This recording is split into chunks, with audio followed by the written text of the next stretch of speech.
ఇంతకాలం తమకు తిరుగులేదనుకున్నారు. మెజారిటీ స్థానాలలో విజయం సాధించి రాష్ట్రంలో అధికారంలోకి వస్తామనుకున్నారు. తీరా ఎన్నికలలో ఎవరు ఊహించని విధంగా ఓటర్లు విలక్షణ తీర్పు ఇవ్వడంతో 10 అసెంబ్లీ స్థానాలలో కేవలం 2 సీట్లకే పరిమితమైన గులాబీ పార్టీ పార్లమెంటు ఎన్నికలపై గురిపెట్టిందా? ఓ పక్క అసెంబ్లీ ఎన్నికల ఫలితాలపై పోస్ట్ మార్టంతో పాటు పార్లమెంటు ఎన్నికలలో గెలుపొందడమే లక్ష్యంగా గేమ్ ప్లాన్ సిద్ధం చేస్తుందా? దీంతో పోటీకి సిద్ధమంటూ టికెట్ కోసం పార్టీ నేతలు క్యూ కడుతున్నారా? ఆ ఎంపీ టికెట్ రేసులో ఉన్న ఆ నలుగురు ఎవరు? ఇంతకా ఎక్కడా సీటు? Watch this.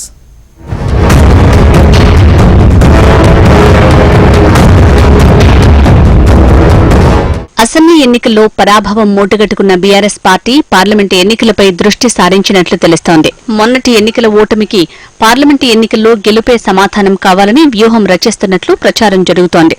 అత్యధిక లోక్సభ సీట్ల గెలుపుపై గురిపెట్టిన గులాబీ పార్టీ గేమ్ ప్లాన్ సిద్ధం చేస్తున్నట్లు టాక్. రాష్ట్రంలోని 17 ఎంపీ స్థానాల్లో 16 స్థానాలను గెలుచుకునేందుకు వ్యూహం రచిస్తోంది. దీంతో పార్టీలో ఎంపీ టికెట్లు ఆశిస్తున్న వారి సంఖ్య అంతకంతకు పెరుగుతున్నట్లు కనిపిస్తోంది. ఒక్క సీటు కోసం నలుగురు క్యూ కడుతున్నట్లు కనబడుతోంది.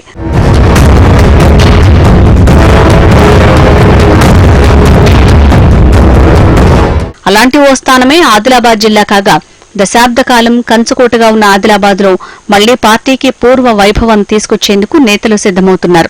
త్వరలో జరిగే పార్లమెంటు ఎన్నికల్లో విజయం సాధించాలనే పట్టుదలతో ఉన్న పార్టీ అధిష్టానం ఎంపీ ఎన్నికలను ప్రతిష్టాత్మకంగా తీసుకుని జిల్లాల వారీగా పార్టీ శ్రేణులను సమాయత్తం చేసేందుకు చర్యలు తీసుకుంటోందట.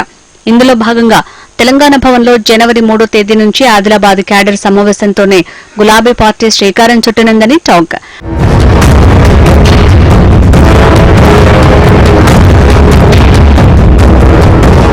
2004లో గులాబీ పార్టీ ఇక్కడ ఎంపీ సీటు గెలిచి సత్తా చాటింది. అనంతరం తెలంగాణ రాష్ట్ర ఆవిర్భావం తర్వాత 2014లో జరిగిన పార్లమెంటు ఎన్నికల్లో టీఆర్ఎస్ నుంచి పోటీ చేసిన బోధ్ మాజీ ఎమ్మెల్యే, మాజీ మంత్రి గెడం నగేష్ ఎంపీగా విజయం సాధించారు.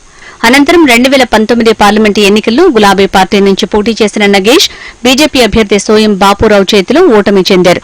ప్రస్తుతం పార్లమెంటు ఎన్నికలు సమీపిస్తుండటంతో మళ్లీ పార్లమెంటు స్థానాన్ని కైవసం చేసుకుని తమ సత్తా చాటాలని పార్టీ భావిస్తోంది.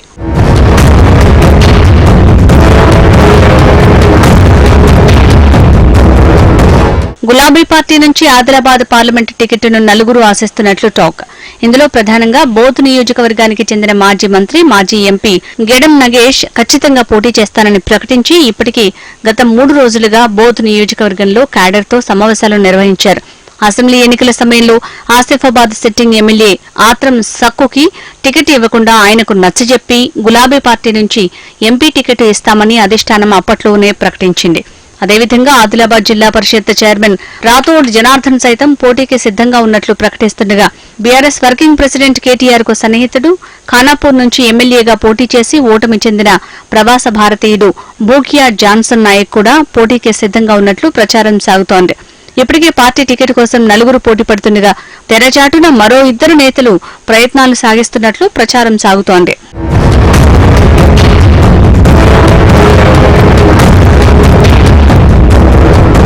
ఇలా ఆదిలాబాద్ ఎంపీ సీటుకు గులాబీ పార్టీలో ఆశావహుల సంఖ్య పెరిగిపోవడంతో అక్కడి రాజకీయాలు రసవత్తరంగా మారుతున్నాయి.